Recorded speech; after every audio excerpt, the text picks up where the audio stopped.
Good morning and welcome to today's video. Few quick updates here. I've been racing a lot in the last couple weeks. I'm sorry I haven't done very much for the commentary lately, but I've been trying to put up the full race videos, so at least people that are getting on their trainers for cross season have some sort of trainer fodder to go through. Quick update for me. So I joined QCW Racing. So my wife and I have been members of the club for a while, and finally started putting on a jersey and racing with a few of my buddies. So that's been fun. And yeah, so there's a couple more videos I have to go through here, but yeah, this was a great race for me. This is Basking Ridge, tour of Somerville, and this is the 4-5 field.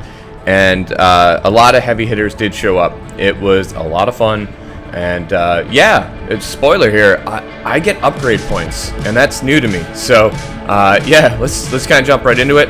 As you can see here, we're kind of like a standard 4-corner crit.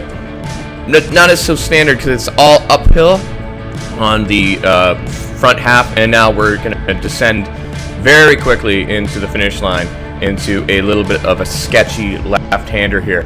So yeah, it rained all day, and for our race it kind of settled down a little bit, but the road was pretty slick, and you'll see in this corner here that there is a manhole cover, and yeah, it's a little dicey. It made me a little bit nervous, but I got dropped big time into the Easton race, which was yesterday, if you think of the timeline of what's happening in this video. So I was really nervous, just grabbed a whole bunch of breaks, just did not race a good race, was not on form. Like all the excuses, I have them. And the gentleman in the green to our right, that's Josh. Josh won yesterday's race, so kudos to him. Love racing with him on our Tuesday night rides, and hey man, congratulations, that's a great result. I think the gentleman to my left right now wins today's race. Anyway, so now that we've gone through a lap of this course, let me just kind of show you where things kind of went well and didn't go so well. And this kicker right here that opens up to the descent to the finish line, this is where breaks were going to happen or people were going to get dropped. I mean, this was, I wish I had the data on screen for you, but it was much steeper than it looks in the GoPro, as every mountain biker will ever tell you. So we're about halfway through our race here, and yeah, just take a look at the momentum I'm able to take through this corner. Also, notice my super high height rate. My cap's about $190. But notice I'm able to take this corner at just around like 27 miles an hour as opposed to the 19 I did the first time around. And we'll carry that into this corner here. And look at the gap we're able to open up by ripping through that. I mean, we're taking 28, 29 miles an hour where I was doing 24 before. So yeah, that's opened up a serious gap. And this is one of those situations where I felt like I really should not have sat up. Yeah, it's a bit of a long climb, and maybe that kind of freaked me out a little bit. But we still have a bit of a gap. We could have went, and we just didn't. And yes, take a quick look there. That's John Terrell with one arm closing that gap himself. Dude, you're a beast. Keep racing. I love seeing it out there, man. Guys doing this with one arm. Absolute animal. Meanwhile, Team Rockland's yelling that they want someone else to go faster here. I've raced next to Jose here on my left a couple times, and super strong.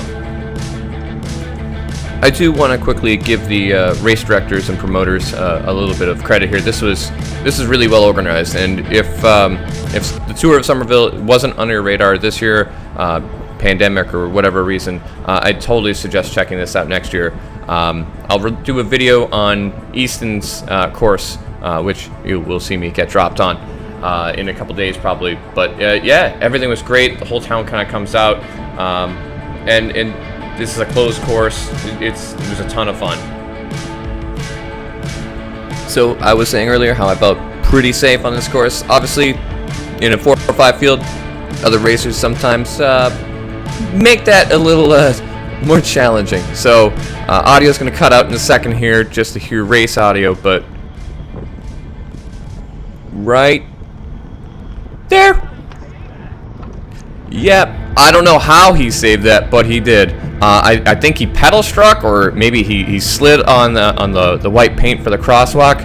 But yeah, I'm surprised my heart rate's that low. I would have thought it'd be way higher after seeing that. There was a crash in the 3-4 race. Someone slid out on the exact same spot on the first turn. So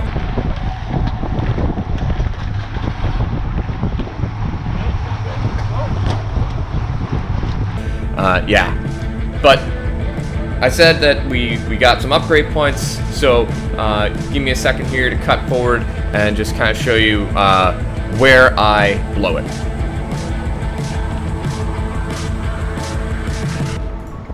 Alright, so this is as good a spot as any, next to and behind John here. So we're finishing our second last lap, so this should be bell lap. Yep, that's ringing. Okay, and I was singing my own praises about how I took the momentum in this corner, let gaps open, and this happens. And I get the outside line, not the inside line, and I grab a fistful of brakes, and I am going significantly slower than I normally do. So I have to get on my horse and make sure that I don't lose connection to this umbilical cord that is my race right now. And we are going to just punch it up this back half. I thought for a second to jump this, but I'm going to try to sit in and see if I can just kind of bunny hop my way or leapfrog my way back to the front of this race, because I just lost a ton of spots. And yeah, after working that hard on such a hard race, yeah. Again, we talked about this earlier, the right side was sheltered, but there's really not enough for me to get any sort of draft at this point. So I can see that we've got a Rockland jersey up there. I can see Josh is up there, and I am going to push with everything I have here. And so here we go, sprinting up this last climb into our descent. Look at the look on his face, that pain in my back camera. Wow. Yeah. And I see that everybody's kind of sitting up. Everybody's on their limit. Listen, if you're hurting, you know everybody else is hurting. And I'm just trying to empty everything I can here to try to get one more spot here. But 300 some odd watts is all I can muster up, and I just can't nip this rider at the line.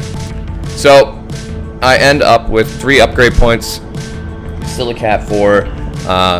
Had a great race. I mean, listen, I'm going to try to celebrate my small victories here, and everybody had a safe race, everybody had a fast race, and it was a ton of fun. Again, I can't say enough nice things about this race. So next year, guys, if you're in the area or able to make it, totally do it. I suggest it. All right, Sizzly out.